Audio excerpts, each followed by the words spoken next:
Le monde me prend pour un voleur, et ses habitants démagogues arrachent ma valeur. Peut-être je dirais au montant de s'élever, manifester sa voix, afin de témoigner l'innocence de ma voix. Et si je te tuerais et que cela soit vrai ou fausse, peut-être je dirais au mot pour une seule seconde de ressusciter, afin de dire aux hommes que je suis responsable de leurs mots très attristés, car nul ne me connaît, et seul mon silence assourdissant témoignera leur ignorance. On m'a parlé de cogito ergo sum dans les années post-Christum natum pour insinuer la reconnaissance de soi-même.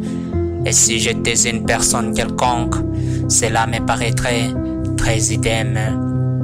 Et si j'étais le renard, j'irais loin de ma famille, poussant, afin qu'ils chantent et proclament ma nouvelle générosité.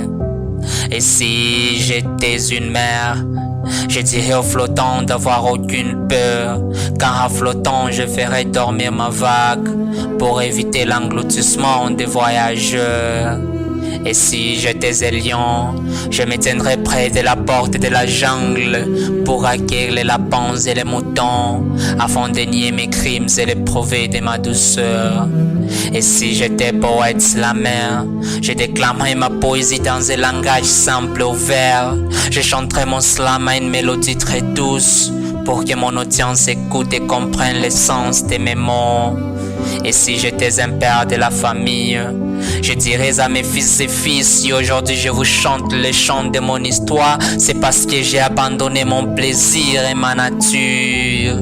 J'ai pu changer la couleur de ma peau, je me suis privé de ma vie pour voir avec les yeux de la sensation de mon âme, car mon cœur et mon esprit se sont envolés pour une nouvelle vie.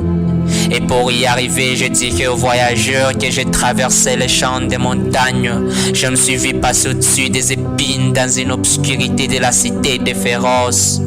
Et quand j'ai décroché ma destination, je vis des personnes de différentes faces et races, les gens de différentes langues et traces. C'était un peuple élu, béni et choisi de Dieu le Sauveur, tous à la recherche de l'amour et du bonheur. Ils étaient remplis de joie, embellis du couleur de l'arc-en-ciel. Ils étaient sous l'ombre des ailes de l'ange du ciel. Et si j'étais une mère de mon foyer, j'abandonnerais ma marmite pour écouter les contes de mon mari, afin de révéler à nos enfants l'essence de l'histoire. Et si j'étais une personne quelconque, je ferais de même que mon père. Vive la voix de l'homme.